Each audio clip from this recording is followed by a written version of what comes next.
Matrilinearnost. Jednu rastuče na konce, druga isplete mrežu, treća zahvati. Jedna na koži zareže godine, druga savije rešetke, treća istupi. Jedna pod jezik ušuška trn, druga uzgoji grlo, treća se usudi. Jedna ugrize kamen u ustima, druga proguta zube, treća pljune, progovori. Matrilinearität. Eine wird zerrieben zu Fäden. Die nächste knüpft ein Netz, die dritte wirft es aus. Eine ritzt die Jahre in ihre Haut, die nächste biegt das Gitter, die dritte tritt hinaus.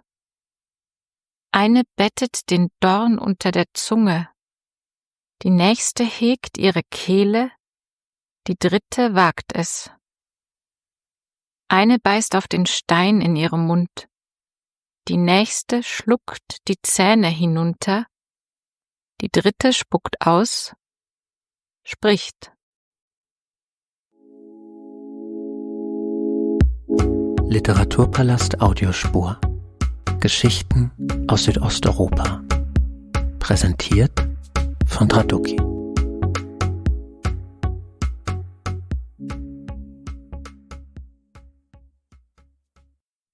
Ich begrüße Sie ganz herzlich zu dieser Ausgabe der Audiospur, in der es, Sie ahnen es, um Lyrik gehen wird. Denn meine heutige Gesprächspartnerin, die bosnische Lyrikerin, Essayistin und Übersetzerin Selma Asotić, haben Sie eben schon zur Einstimmung gehört, und zwar mit dem Gedicht Matrilinearität aus dem Band Sag Feuer. Das Buch ist im Herbst 2025 in der Übersetzung von Marie Alpermann und Rebekka Zeinzinger im Suhrkamp Verlag erschienen. Die deutschsprachige Fassung hat die in Wien lebende Lyrikerin Frieda Paris eingesprochen, deren Debüt Nachwasser im Frühjahr 2024 in der Edition Azur erschienen ist. Die Kombination von Feuer und Wasser schien mir doch sehr reizvoll. Hierfür lieben Dank. Sie werden im Verlauf dieser Folge auch noch 2 weitere Gedichte hören. Selma Asotić lebt in den USA, uns trennen in diesem Moment 6 Stunden und ein Ozean. Digital sind wir jedoch verbunden und unser Gespräch werden wir auf Englisch führen. Selma, I'm very happy to have you. I've been talking to many guests living in other countries. You're the first one living on another continent. So thank you for making this happen, and thanks for talking to me today. Hello. Thank you, Tina. Thank you for the welcome, and I'm happy to be able to say hi across the ocean. Und bevor wir ins Gespräch einsteigen, wie gewohnt einige Informationen zu meiner Gesprächspartnerin. Danach geht's dann auf Englisch weiter. Selma Asotić wurde 1992 in Sarajevo geboren, studierte in ihrer Heimatstadt Komparatistik und gab von 2017 bis 2021 die hier erscheinende feministische Theorie- und Kunstzeitschrift Bona heraus. 2018 ging Asotić in die USA, um hier ihre Studien fortzusetzen. Ihren Master of Fine Arts machte sie an der Boston University. Aktuell ist sie Doktorandin an der University of Massachusetts Amherst. Seit vielen Jahren veröffentlicht sie Gedichte, Essays und Übersetzungen in unterschiedlichen Zeitschriften. Nennen möchte ich an dieser Stelle ihren Essay Where the River Takes Me is None of My Concern, also wohin mich der Fluss treibt, ist mir völlig egal, erschienen im Magazin Barricade. Den empfehle ich Ihnen für einen ersten Eindruck. Den finden Sie ganz einfach online und wir werden später sicher auch noch darauf zu sprechen kommen. Im Jahr 2022 erschien Asotićs erste Einzelpublikation, ihr Debütband Recivatra, auf Deutsch Sag Feuer. Für das Buch wurde sie mit dem Stepan Gulin-Preis sowie mit dem Steffica-Zweck-Preis ausgezeichnet. Der Gedichtband ist nun in der Übersetzung von Marie Alpermann und Rebekka Zeinzinger in der Edition Suhrkamp erschienen und das als zweisprachige Ausgabe, also Bosnisch und Deutsch. Dem Titel des Bandes haftet etwas Mythologisches an. Sag Feuer lässt sich als eine Art Anrufung oder Aufrufung einer höheren Macht oder Kraftquelle verstehen. Und tatsächlich setzt sich Asotić darin kritisch und feministisch mit zahlreichen Mythen und essentialistischen Vorstellungen auseinander. Der bürgerlichen Kleinfamilie, dem Nationalstaat, Heimat, Herkunft sowie dem Konzept der Muttersprache. Die 37 Gedichte des Bandes beschäftigen sich mit ganz unterschiedlichen Themen. Besonders auffällig ist jedoch die Auseinandersetzung mit Macht, Gewalt und den Folgen des Bosnienkrieges. Die Texte arbeiten mit Ironie, Wiederholungen, Vor- und Rückwärtsbewegungen, die nie zu einem Ende, zu einem Abschluss kommen. Das titelgebende Feuer zieht sich als Motiv durch viele Texte des Bandes, als Schüsse und Explosionen, Waldbrände und Scheiterhaufen, aber auch als scheinbar unschuldige Glühwürmchen oder als romantische Fantasien und sexuelles Begehren, wenn es heißt, ich suche eine Hand, in der ich verbrennen kann. Dies also ein wirklich sehr kleiner Einblick, mehr erfahren Sie dann gleich im Gespräch, und dazu wechsle ich wieder ins Englische. Selma, before talking about Sag Feuer, I'd like to take a step back and talk about your time in Sarajevo, especially about your early interest in literature and writing. In your essay that I've already mentioned, Where the River Takes Me Is None of My Concern, you talk about a trip to Sarajevo when you were already living in the US, and the essay deals with a lot of issues, and I will probably come back to it later on, but I'd like to start with a specific scene that I found very fascinating, the moment you discover an old writing journal of yours. And I quote, "I discovered an old writing journal. A writing journal is not what I called it aged 10, because I had no concept of literature as something practiced. I flipped through the pages of rickety letters, poems, descriptions, the beginnings of short stories and novels. Having a journal like this at such a young age seems quite unusual, at least to me. Do you come from a family of avid readers or writers? Can you talk about your very early beginnings as a writer or as a writing person?" It's actually the opposite. I come from a family of one avid reader, my mother, who was a big influence. I live in a household which is common in Bosnia, where 3 generations lived under one roof. So my brother and I were the only children. My parents lived with us, and also we lived with our paternal grandparents, so the parents of my father. My grandparents were barely literate. My grandmother learned how to read and write when she was a young girl and had finished, I think, 4 grades of elementary school. And she was actually an exception because in the village where she grew up, I come from a Muslim family, and Muslim girls were not sent to school. They were not educated. Her father made an exception and sent her to school, so she learned how to read and write. My grandfather became literate later in his life. He was a Yugoslav partisan, and after World War II, he joined a night school for factory workers. And I'm mentioning this because basically in our house, the only person with a college degree was my mother. And my mother had literary aspirations when she was younger, and she kept her own sort of literary journal.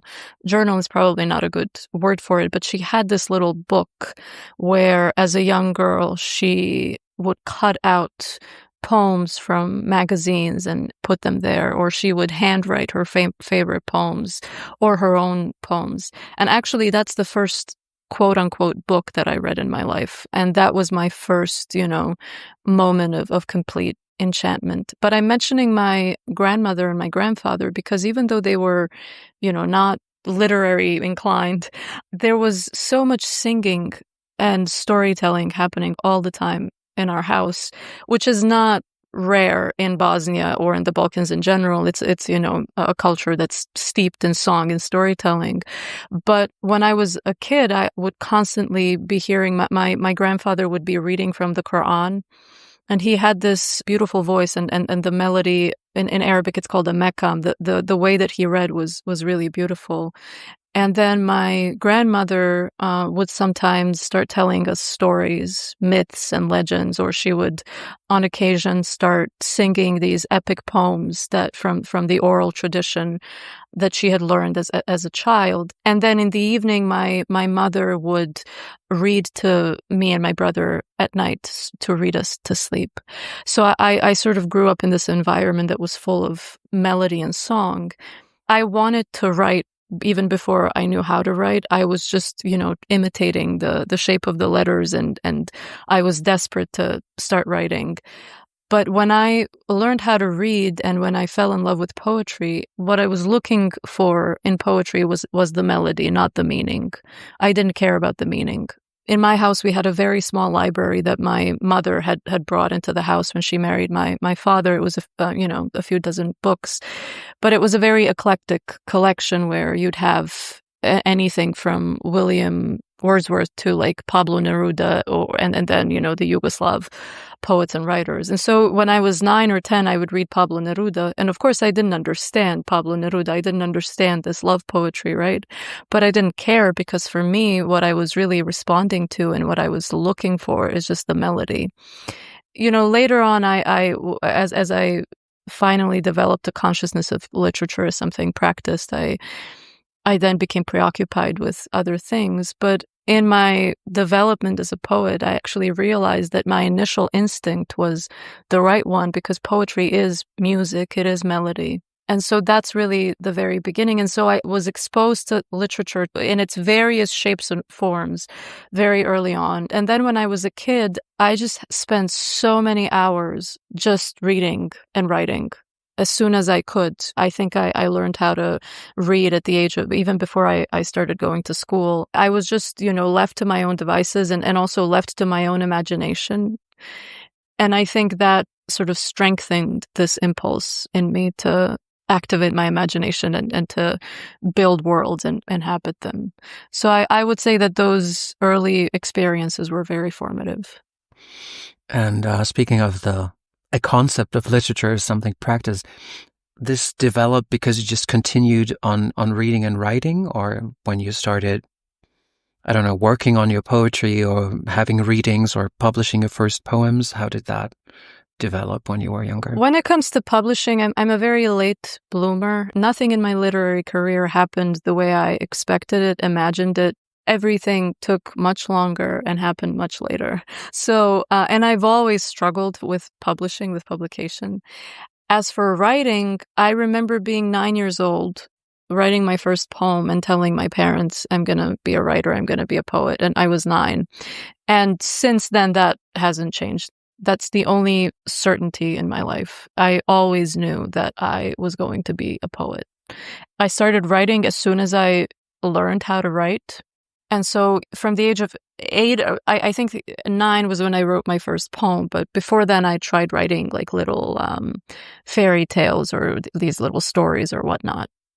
And from the age of 8 all the way, like throughout my teenage years, I was just writing incessantly. But in those years, writing was an instinct, like a need that rises within you, and then you just feel that you need to write, or you hear these words in your head, or these images form in your mind, and you want to commit them to paper. There's just this deep impulse that you can't even defend against it. You just have to do it. And then when I was maybe 16, 17, sort of on the threshold of adulthood, that relationship starts to change. I think you lose touch with this primal connection that you have with the world. You lose touch with the inherent strangeness of childhood. The fact that, to a child's eye, the world is inherently strange, which lends itself wonderfully to poetry. And then as you grow older and as you mature, you have to find that strangeness in the world again. And you have to desensitize yourself to the things that you have to learn how to look at the world again. And I think a big challenge for people later on, especially for poets, is to relearn how to truly look at the world as if you're seeing it for the first time. So when that happened, there was this very difficult moment for a couple of years in my life where I felt that I'd lost this deep connection that I had to poetry. And I was really suffering deeply because of this, because I thought that, it wasn't coming as easily and it wasn't as natural to me. And then the notion of craft comes in. The notion that what I'm doing is not just instinct. What I'm doing is not just an outpouring of emotion or images. What I'm doing is something with intent. And I have something to say, or I think I have something to say, and then I'm crafting it in a way that I want to. And I'm not saying that I didn't do that before. Like you're writing and you're trying to craft something, of course, but this consciousness of the craft, of the effort, of what it means to write a poem is something that developed later. And I can't even say, for me, I think even though I've been writing, basically almost my whole life, I really only learned what it means to write a poem in my mid to late 20s after I'd enrolled in the MFA program for poetry at Boston University and then spent a year just studying poetry with other poets. And I think it's only then, after, almost 20 years of writing poetry, that I realized, oh, this is what it means to actually write a poem. This is what it actually should be. This is the kind of work that goes into it. And then I started looking at everything that preceded that moment as a kind of practice, as an exercise or as a preliminary stage to the real work that I think began then. Okay, but looking at your biography, I just had the notion that probably during your time at Bonn or being a student in Sarajevo, you probably, because like here in Vienna, all the poets seem to know each other, they support each other, they work together, and in Sarajevo it was probably similar, especially when you're so connected to a magazine. That probably also had some kind of significance for your writing. Yes, again, I'm a little bit of a strange case. For a very long time, I had this idea that I would just write and then somebody somewhere would just discover me and that would be it. I had no notion of a literary community. Mm-hmm. I had no notion of the literary industry. In my mind, what existed was the poetry. And when I was in college, I actually read very few contemporary poets. I hated contemporary poetry. I was mostly reading, the modernists and whatnot. Mm-hmm. Call it the conceit of youth, right? You think you're above your mm-hmm. contemporaries because you're there reading T.S. Eliot or whatever. It's beyond preposterous and silly looking back on it. But that's kind of, when you're young, you have these ideas that you're special. So I just was completely I didn't participate in any of this. So when I was a college student in Sarajevo, I was writing but not publishing at all. I didn't even know what the journals were. I wasn't part of any I was part of some groups, but not really like poetry and none of that. And my first publication, my first serious publication, when I was 17, my high school basically published a volume of my early poems. But that little chapbook wasn't sold in the bookstores. It wasn't available in bookstores. It was just something that the high school published, and the kids in my class got it, and then they sent it off to some libraries, and that was pretty much it. But I wouldn't really say that was me entering the literary world. But other than that, I really didn't. I had no publications. I hadn't published a single poem in any of the journals until the age of 22 or something. I don't even remember how old I was, but it was kind of towards the end of my college studies when finally I'd become aware of the literary industry. And my first publication, it's actually interesting because there was this literary journal that was run by students from the University of Sarajevo, from what we call the School of Philosophy, which is where I studied English and comparative literature.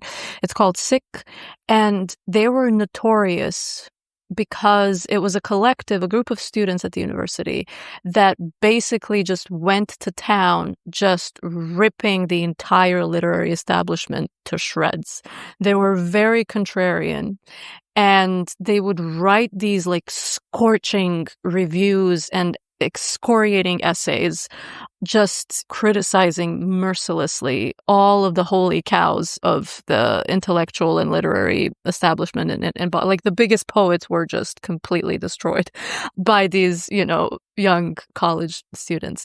And so everybody was deadly afraid of this publication. And I had a friend who kind of knew this group of guys and girls who were working on it. And she said, you know what, I think you should send the poems to the editor. That was my first publication in this literary journal that was just the scariest possible place where you could publish your poems. And it was my first publication. And then after that, my entry into the literary life mostly took place through meeting people, through meeting a person who is now a good friend of mine, Stacey Mattingly, who was running a writer's workshop in Sarajevo back then, getting into that workshop, meeting with other poets, meeting translators, et cetera, et cetera. And then through that, you kind of I got into, these journals and started publishing my work. But I was as I said, I was a very late bloomer in that sense. It wasn't really until my mid-20s that I kind of, started seriously publishing. And when you look at other poets of my generation, they're all on their like third and fourth books and whatnot. And I have this like single little volume of poetry at the age of, 30 that I published. And it's something that for a few years I was kind of desperate to get this book out, and I didn't think it was going to happen. And I didn't really, I just got so many rejections and it just wasn't happening. And at that point, I was desperate and I just really wanted it to happen as soon as possible. But now, in hindsight, I'm so glad that things worked out the way they did. I'm so glad that it took time. I'm so glad that I was able to revisit and rework this manuscript. And if you compare the early versions of the manuscript with the book that we are now talking about, it's astronomically different. And I'm so happy that I didn't get what I want and that I didn't publish it when and how I wanted it, because it wouldn't have been as good as it is now. So after this magazine in Sarajevo, nothing could scare you anymore. That's true, so you went to an even scarier place, the US. And, that's true, yeah. And speaking of industry, you found out late about this whole industry and market. And coming to the US, things are probably a bit different there, or the market plays a bigger role probably compared to Europe and Bosnia. And usually I get the impression that the literary scene in the US is very closely tied to academia. For example, all the translators I know work in an academic environment. Also, the expectations, what a writer does or shouldn't do or should do might be different. How did that affect you? I mean, you knew about the scene or the market, but coming to the US is something completely different, I guess. Yes, it was quite a shock. And I have to say that it's still a shock. I've been living here for 6 years and I'm still in shock and continuously amazed by the society, mostly in very negative ways. It's only when I came to the US that I realized that I'm a European thoroughly, I guess, or like an Eastern European to be precise. But on the one hand, it's very different. First of all, it's massive. I mean, it's just massive. The scale of it is just incredible. Everybody writes. There's so many things happening all the time. But on the other hand, it's kind of the same where you have these institutions and you have the gatekeepers and it's a very small circle and you're either invited to the party or you're not invited to the party, There's this myth that in the US it's all about meritocracy and if you're good, you get what you deserve. And that's not really the case. I actually find the society to be deeply corrupt in ways that are unimaginable. But I realized very early on that here as well, it's mostly about who you know and networking, as they call it here, getting to meet all of these people. And what's different here is the enormous pressure to publish. And I think that pressure applies both to academia, if you're doing a master's program or a PhD. I think in Europe, people are more, inclined to wait, which I think is a more natural inclination because what the hell are you going to say in your second year of PhD studies, And you are right. It's very much connected to academia because you have this whole business of the MFA programs. And what's happening to the U.S. literary scene is that there's this kind of professionalization of literature, where if you want to become part of this literary world, you have to get an MFA, and then through that MFA you get other opportunities. But what also happens is that you do an MFA program, which is a kind of master's program, right? And you can choose poetry or prose or theater. What ends up happening is that everybody just ends up writing the same thing. Like everybody just ends up sounding the same. So it's this kind of straitjacket that's put on the world of literature where you have these MFA programs that churn out poets that are very good in terms of craft. But poetry is not only craft, right? just like any art, like you can be technically very good at playing the guitar or technically very good at painting, but it doesn't make you a great artist. For great art, you need something else other than craft. When I came here and then I started reading all of these journals and keeping up with contemporary production. And at first it was a sense of novelty because I was exposed to a bunch of other voices, to a bunch of different ways of writing poetry, and the whole thing opened up in front of me, and I was very thankful for that. But very soon, when you see that everybody's kind of doing the same thing and everybody's kind of, following these trends, you realize that it really is very trend-based, right? So there will be a kind of trend and everybody will jump on the bandwagon and sound exactly the same. And then there will be another trend and everybody will jump on that bandwagon. And I think here also marketing plays a big part, and it's how you market yourself, and especially how you market different parts of your identity that play like a huge part. Suddenly I had to be going around telling people that I'm Eastern European, and they had this expectation of what that means. And coming from Bosnia, from the Balkans, and surviving a war as a child, and all of these things suddenly become something that I now need to like hawk, goods or products at a market in order to get somebody to be interested in my poems. And the fact that I'm a woman or a lesbian and I come from Bosnia and whatnot, So all of these points of my identity suddenly became something that people expected me to, I don't want to use the word weaponize, but kind of sell, right? Mm-hmm. And through that also kind of sell my poetry. So it all became quite disgusting very early on. And I actually think there's much more variety and experiment happening in places like, Bosnia, Serbia, Croatia, the Balkans, where we don't have this professionalization to that degree. You have trends, of course, you always have trends, mm-hmm. but it's a little more chaotic in that sense. It's not as, streamlined, where they funnel you into these MFAs and then you get this degree, you learn what a good poem is supposed to be or what the fashion is, and then you reproduce it, and then everybody works with, everybody wants to get published by the same journals and et cetera, et cetera. But I learned things that are just so important to me in that program.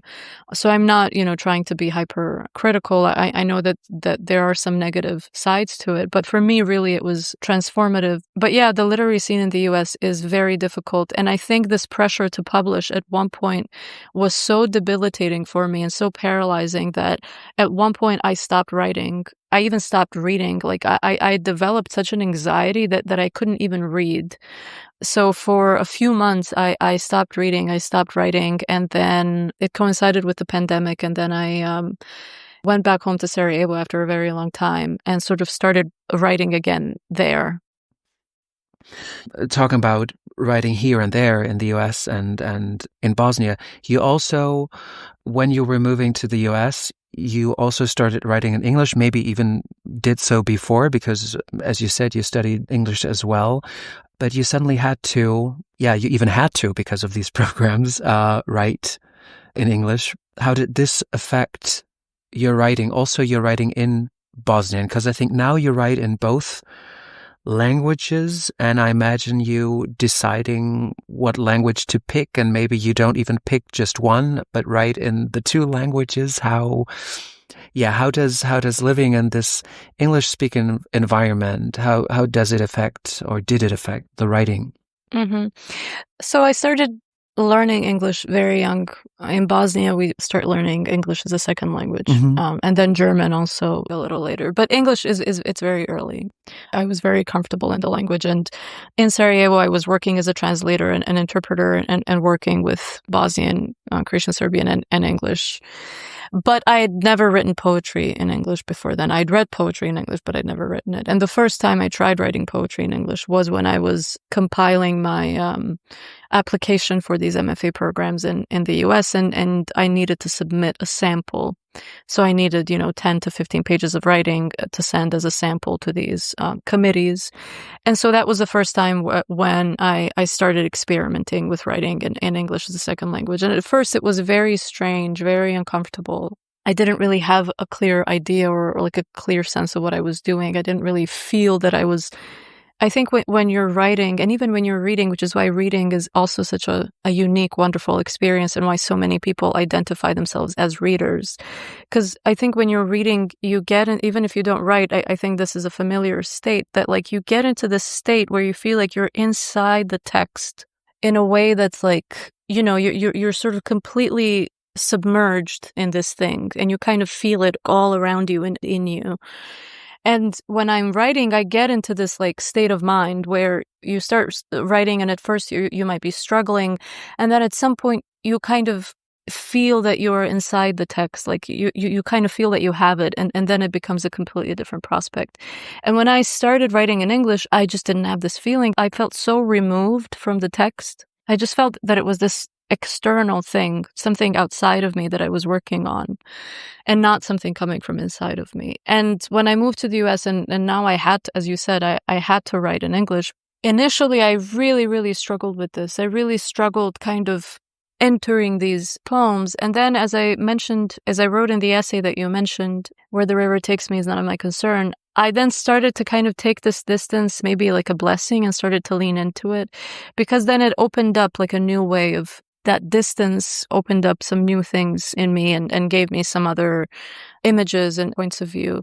And since then, I've been writing in both languages, and I really can't tell you, it's not a conscious decision that I make of like, oh, now I'm going to write in Bosnian, or now I'm going to write in English. I just kind of write, and I write words as they come to me. If they come to me in English, I write them in English. If they come in Bosnian, Croatian, Serbian, I write them in that language. But for me, this has become the way that I write. Translation has become my writing method.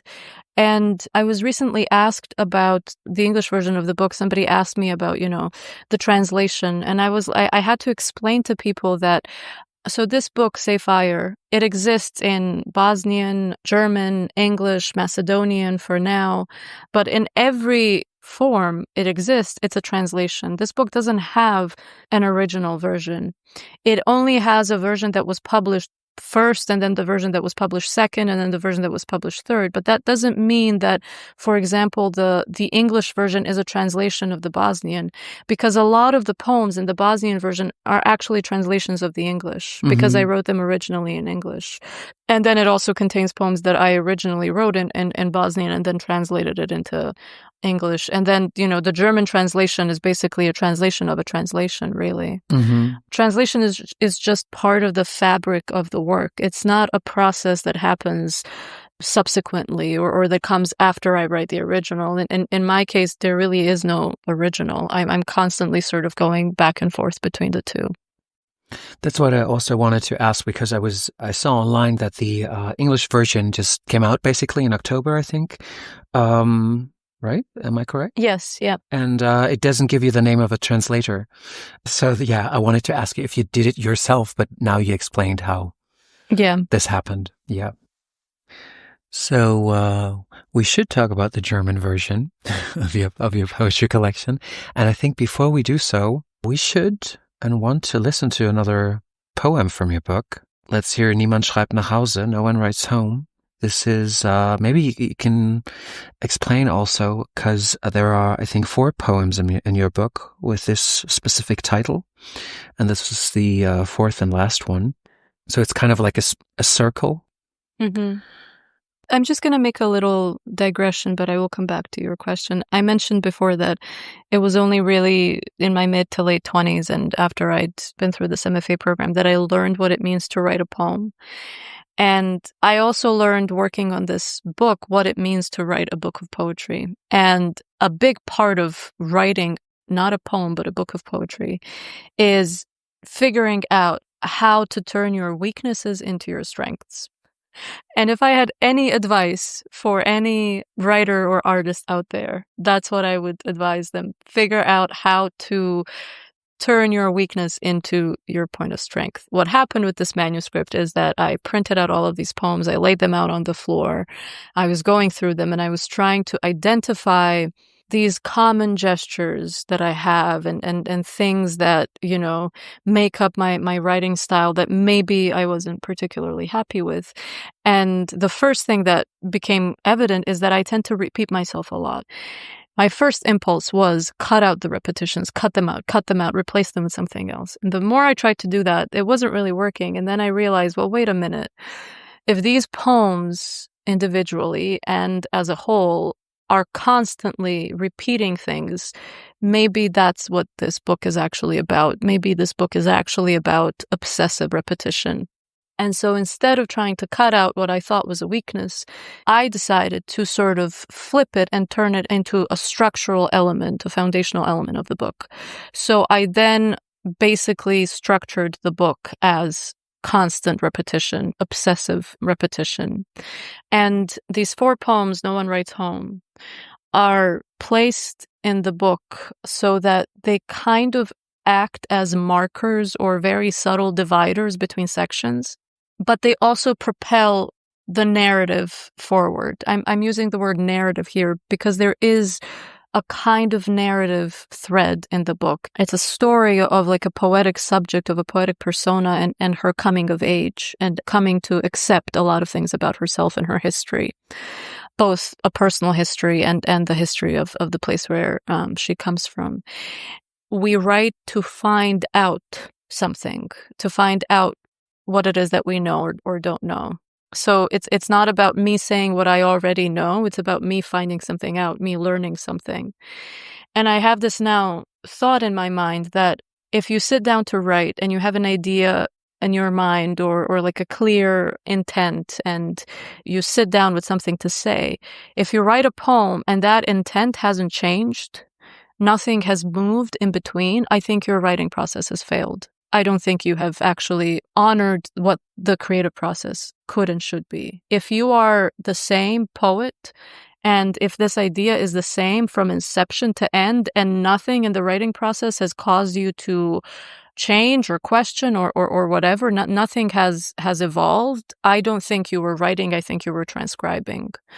And so for me, for these poems, they actually started as these little vignettes and these little like images. And then I realized that there's an epistolary impulse in them. And so I started to address, at first the person addressed in these poems was my brother. But as I was working on the poems and I was working on the collection as a whole, I realized that my interlocutor, that the person that I'm speaking to is my mother. And that this is a relationship or this is a book about mothers and daughters. And that it's like main structural element. But I found that out through constant work. And so this is the 4th of the 4 epistolary poems, No One Writes Home, in the English, and I think you've shared the German title. And it ends the book, so I'm going to read it in Bosnian Croatian Serbian. Niko ne piše kući. Nešto se stalno slama na nebu iznad nas. Pokušavam se sjetiti svitaca u tvojim sklopljenim rukama. Kasni avgust. Na našoj koži ljeto nije znalo kako odustati. Okliznula sam se trčeći za tobom, već zamaklom sa druge strane brda, gdje mrtva usta vojnika makovima šapuću tajne korijenja. Trčala sam, vjerujući rijeci kad bi slegnuvši talasima zamijenila naše odraze, kroz dan pun drači, ne sluteći koliko daljine stane u jedan oželjek. Sad znam, čim se oblak prelomi, nahrupi plavet da ispuni prazninu. Nebo je tek glasina o svemu što smo izgubili. Gdje god da pogledam, tvoja sjena još nestaje za horizontom. I ja još trčim prema tebi, širom otvorenih ruku. Trčim unazad, uvijek, mama. Niemand schreibt nach Hause. Etwas bricht ständig am Himmel über uns. Ich versuche mich an das Glühwürmchen in deinen gefalteten Händen zu erinnern. Ende August. Auf unserer Haut konnte der Sommer noch nicht aufgeben. Ich rutschte aus, als ich dir nachrannte. Du warst schon hinter dem Hügel, wo tote Soldatenmünder den Mohnblumen Wurzelgeheimnisse zuflüstern. Ich rannte dem Fluss vertrauend, wenn er mit den Wellen zuckte und unsere Gesichter vertauschte, rannte durch einen Tag voller Unkraut, nicht ahnend, wie viel Ferne in eine Narbe passt. Jetzt weiß ich, sobald eine Wolke bricht, stürzt Blau herein und füllt die Leere. Der Himmel ist nur ein Gerücht über alles, was wir verloren haben. Überall, wohin ich sehe, schwindet dein Schatten noch am Horizont. Und ich renne dir noch entgegen mit ausgebreiteten Armen. Ich renne rückwärts, immer, Mama. You see, I always thought, or while reading it, I was thinking it's some kind of conversation or even letter to a mother. Maybe just, you see, the last poem ends with Mama, so maybe just an easy thought. But you also talked about the structure and arrangement of the books, of how it's so much different to write a book of poems compared to just writing one poem. And I want to dive in even further into structuring this book. You called it a kind of coming of age story, or a kind of journey for this figure that is not the narrator, but that is kind of in the center of many of these texts. So would you say, maybe this is a dull question, but would you recommend reading it from the beginning to the end, or maybe it doesn't even matter that much? Yeah, so you need to read it from beginning to the end on like a very gray, rainy day when you have nothing else to do. That's what I did. That's exactly how you should do it. And you need to read it in one sitting. Okay, I had two. You can't come back to it. I think it's a book that kind of has to be absorbed in one sitting. So if you follow my instructions, I think you'll get the most out of it. But okay. Yes, I would prefer that people read it from beginning to end. That's kind of how I read poetry in general. I hate skipping through the book.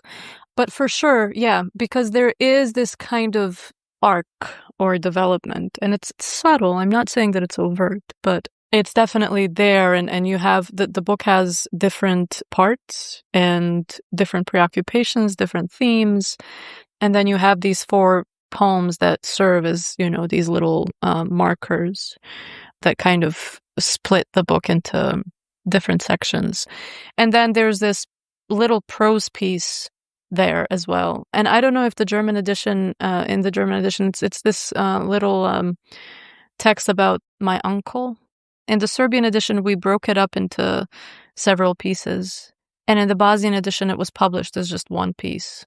Okay, we have different pieces, because that's why I wanted to ask, because you talked about a narrative. We heard that it's a kind of story, but you also use prose in the book, and they're usually connected to some of the poems. I just wasn't sure that it's one prose piece, because it's broken apart. Yeah, so that was really a decision that came from Marija Dragnić, who was the editor of the Serbian edition of the book. She had that idea of breaking it up and sort of interspersing it throughout the book, which I think was a great idea, and I like that solution, and it's like that in the English version as well. But yes, there's this little prose piece, and that was one of the few things that I actually managed to publish in the US before the publication of the book. And when I published it here, it was published in Michigan Quarterly Review, this literary journal, and it was labeled as a lyrical essay. And then when I published it in Bosnian Croatian Serbian, it came out in a Croatian literary journal, and it was labeled as a prose poem. And I don't really care much for these distinctions, but it is prose, right? It's not a traditional poem. And people have asked me, why did you write this as a prose poem? And I really don't have an answer to that question. I think I just needed, that's just how it came to me. And I think I needed like a longer breath to tell that story, and prose was better suited for it. But I like the decision to break it up into several pieces, because then each piece individually serves as a kind of vignette. And then together they also come together as like a full piece. It also made me think of the books of Vagina Mort, because She also combines prose and poetry in her books. She's also somebody that writes in her Belarusian and in English and mixes things up. That's probably the reason why I had to think of it as well.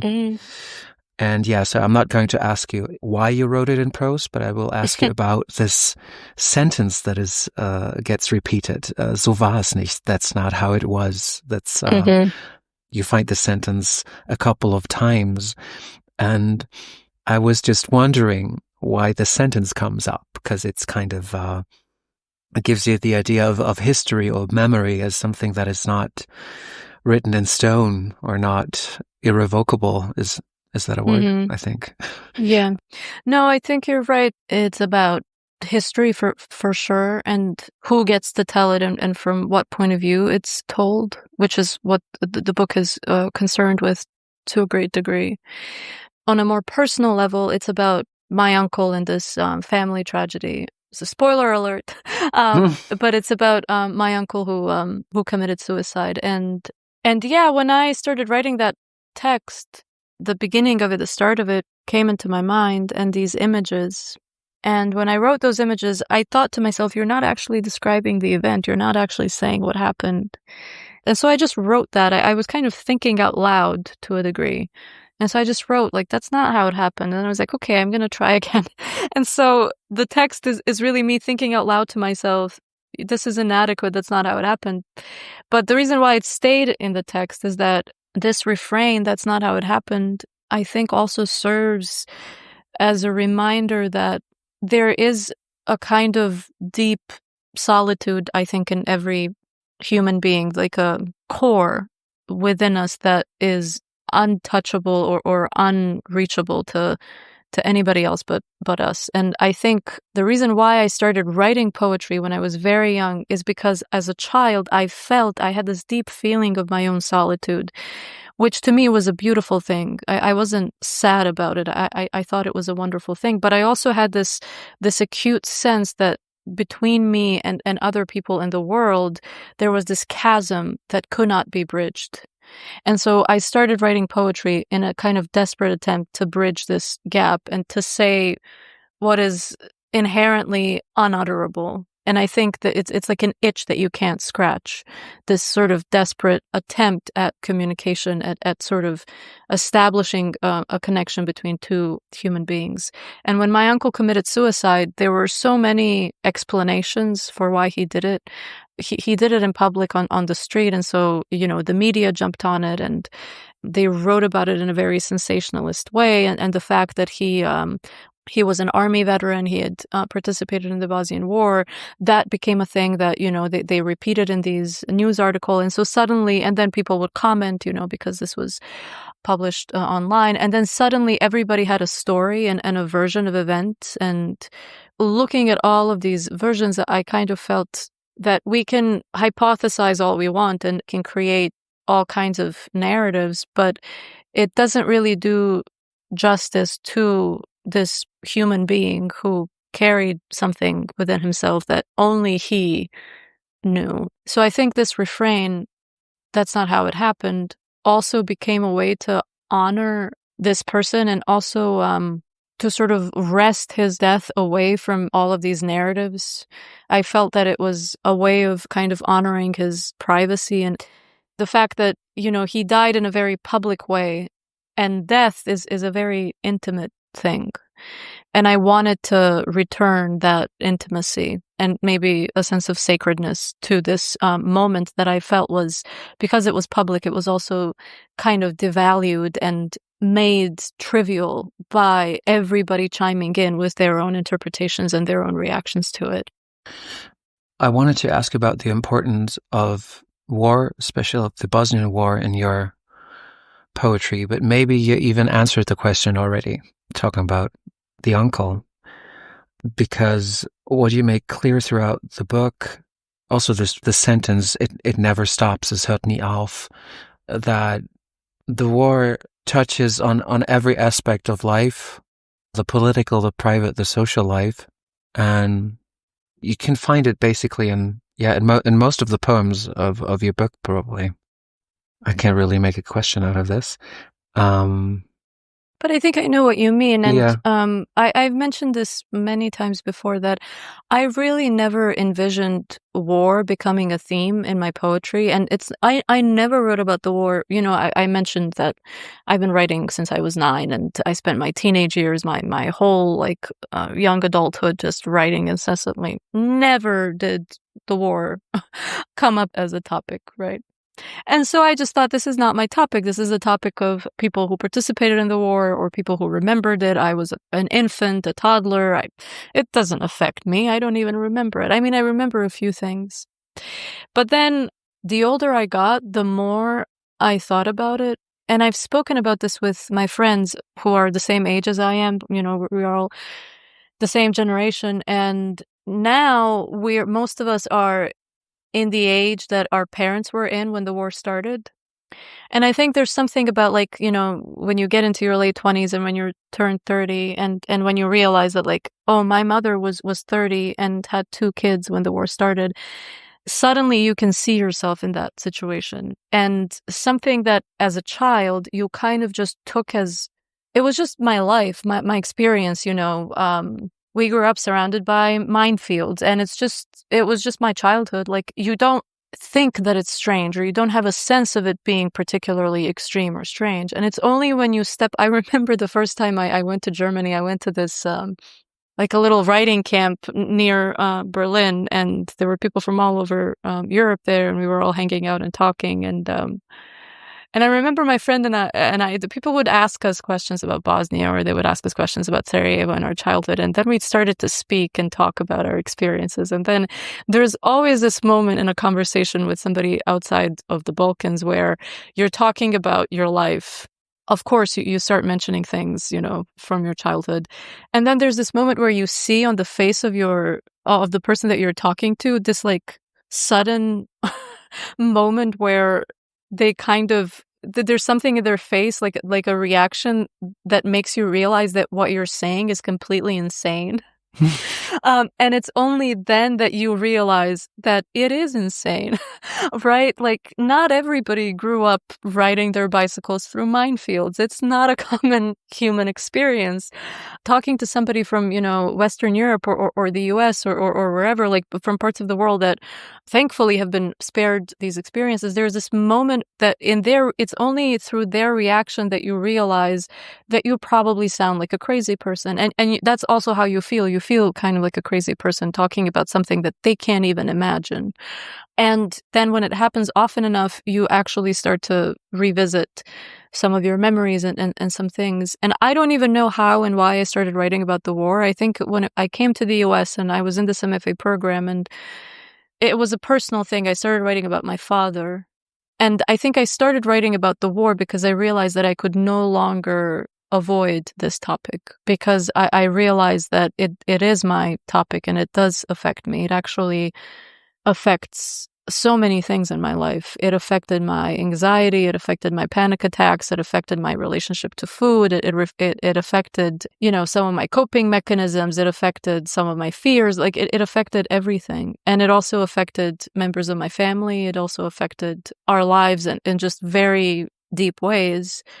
Yeah, it's something that I realized that I would always return to. And especially now, becoming an adult and having friends who are now having kids and starting families. And every time we meet, and we're only now kind of processing this period. And it feels like we will never sort of finish unwrapping it and talking about it. And so I started talking about it through my poetry because I realized that it was this theme that I was kind of avoiding, and that I really needed to finally confront it and face it and not run away from it any longer.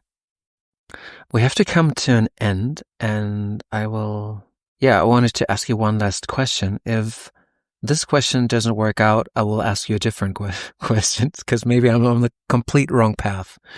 We talked about repetition. We talked about things not ending. It seemed to me there is some kind of strange movement in your book that I can't really describe, a kind of circular movement, a kind of going back and forth, but never really landing where you want to go. And your book ends with this nobody writes home, and then the last passage it says, and I read the German, und ich renne dir noch entgegen mit ausgebreiteten Armen, ich renne rückwärts immer, Mama. So this movement of running but looking into a different direction, it kind of made me think of Walter Benjamin and the Angel of History, but I don't know, maybe I'm completely wrong here, but that's what came to my mind. No, I don't think you're wrong at all. I think that's spot on. And I wasn't actively, consciously thinking about Benjamin when I was writing it, but the cover of the English edition of the book, I love the cover because it has this weird bird on it that my publisher chose. And the bird kind of reminds me of the Angel of History, right? Yeah, true. Yeah. And I think it's such a good fit for this book. And I feel that I also have to, in addition to Benjamin, I have to bring in James Baldwin, because he has that famous, James Baldwin is one of my favorite writers, but he also has that famous quote of, I have to pull it up now because I'm blanking on the full quote, but about nothing can be overcome until it is faced, right? I'm butchering the exact quote, but it's this notion of trying to go forward, but also constantly looking back. Not in a nostalgic way, but looking back with like a determination to actually confront yourself and your history. That's a big theme in the book. And I think this is what that image at the end of the book of constantly sort of looking back, or I also have this line in one other poem of my head being screwed on backwards, where history is always something that like it's there and you can't shake it off and you're always inside of it, and you always have to face it. You have to face it and confront it directly. Selma, thank you for talking to me. We might see each other next year in Vienna, because I read that you get the Friederike Mareke residency at Literaturpalast Wien, right? I think you'll come to Vienna next year. Yes, very surprisingly, I did, and I am coming to Vienna in May, and I'm looking forward to it. The last time I was at a residency in Vienna was for the Museumsquartier, the Q21, and I had a wonderful time. Vienna is one of my favorite cities. I think you've heard this from other Bosnians. People in Vienna are probably sick of us, but we do love the city. We're there all the time. There's a lot of us there. So everyone loves Vienna, not only people from certain countries. But we especially, But I am looking forward to it, and it's just a place that I really, really love, and I'm looking forward to returning to the city. I feel like that city gave me a lot, both personally and professionally, and I feel that now with this book out, I can also like give something back, maybe a little bit. Looking forward to it, and thanks a lot. Bye. Thank you so much, Tina. I really enjoyed it. Bye. Yay. We're done? We're done. Excellent.